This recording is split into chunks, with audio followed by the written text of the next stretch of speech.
Juge chapitre 11. Jephthé le Galaadite était un vaillant guerrier, né fils d'une femme prostituée, et c'était Galad qui avait engendré Jephthé.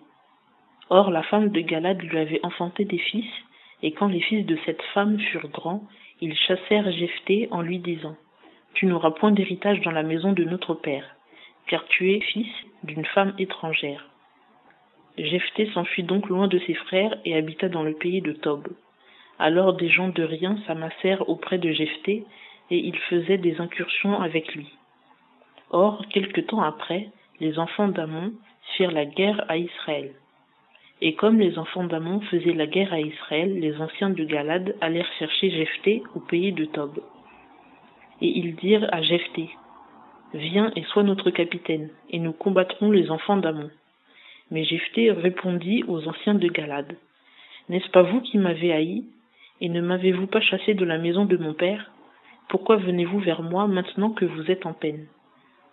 Alors les anciens de Galad dirent à Jephthé : Nous revenons à toi maintenant, afin que tu marches avec nous et que tu combattes les enfants d'Ammon, et que tu sois notre chef, celui de tous les habitants de Galad.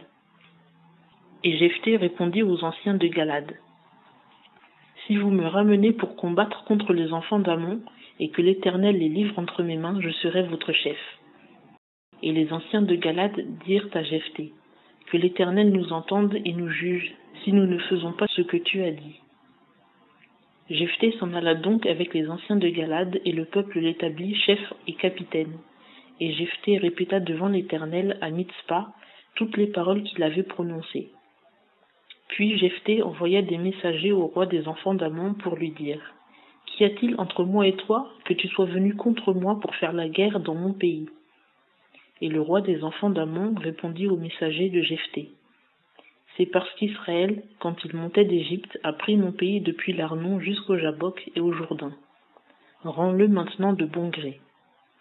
Mais Jephthé envoya de nouveau au roi des enfants d'Ammon des messagers qui lui dirent : Ainsi a dit Jephthé : Israël n'a rien pris du pays de Moab, ni du pays des enfants d'Ammon. Mais lorsqu'Israël monta d'Égypte, il marcha par le désert jusqu'à la mer Rouge et arriva à Kadès, et envoya des députés au roi d'Édom pour lui dire : Laisse-moi passer par ton pays. Mais le roi d'Édom n'y consentit pas, et il en envoya de même au roi de Moab qui refusa, et Israël resta à Kadès. Puis il marcha par le désert et fit le tour du pays d'Édom et du pays de Moab, et arriva au pays de Moab du côté de l'Orient. Il campa au-delà de l'Arnon, sans entrer sur le territoire de Moab, car l'Arnon était la frontière de Moab. Mais Israël envoya des messagers à Sion, roi des Amoréens, roi de Hesbon, et Israël lui fit dire : Laisse-nous passer par ton pays jusqu'à notre destination. Mais Sion, ne se fiant point à Israël pour le laisser passer par son pays, rassembla tout son peuple, ils campèrent vers Jahatz et combattirent contre Israël. Et l'Éternel, le Dieu d'Israël, livra Sion et tout son peuple entre les mains d'Israël, et Israël le défit et conquit tout le pays des Amoréens qui habitaient ce pays-là. Ils conquirent donc tout le pays des Amoréens depuis l'Arnon jusqu'au Jabbok, et depuis le désert jusqu'au Jourdain. Et maintenant que l'Éternel, le Dieu d'Israël, a chassé les Amoréens devant son peuple d'Israël, est-ce toi qui aurais la possession de leur pays ? N'auras-tu pas la possession de ce que ton Dieu Kémosh t'aura donné à posséder ? Ainsi nous posséderons le pays de tout ce que l'Éternel notre Dieu aura chassé devant nous. Au reste, vaux-tu mieux que Balak, fils de Tsippor, roi de Moab ? A-t-il contesté et combattu contre Israël ?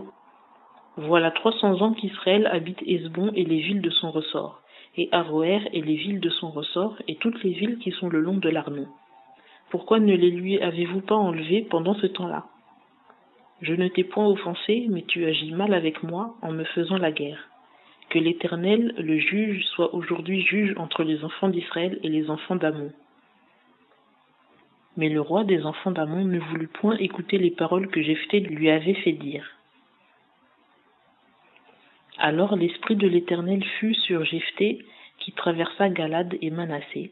Il passa jusqu'à Mitzpa de Galad, et de Mitzpa de Galad, il marcha contre les enfants d'Ammon.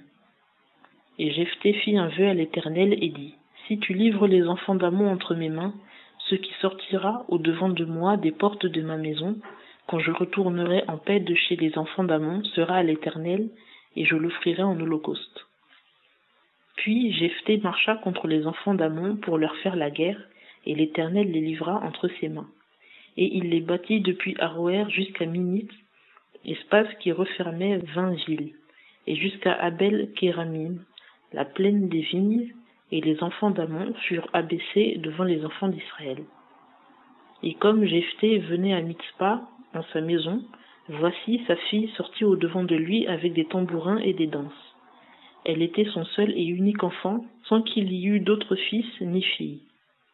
Et sitôt qu'il l'eut aperçue, il déchira ses vêtements et dit : « Ah, ma fille, tu m'accables, et tu es du nombre de ceux qui me troublent, car j'ai fait un vœu à l'Éternel et je ne puis le révoquer. » Et elle lui répondit : « Mon père, as-tu fait un vœu à l'Éternel ? Fais-moi selon ce qui est sorti de ta bouche, puisque l'Éternel t'a vengé de tes ennemis, les enfants d'Amon. » Puis elle dit à son père : « Accorde-moi ceci. Laisse-moi pendant 2 mois, je m'en irai, je descendrai par les montagnes, et je pleurerai ma virginité, moi et mes compagnes. » Et il dit : « Va. » Et il la laissa aller pour 2 mois. Elle s'en alla donc avec ses compagnes, et pleura sa virginité sur les montagnes. Et au bout de 2 mois, elle revint vers son père, et il accomplit sur elle le vœu qu'il avait fait, et elle ne connut point d'homme.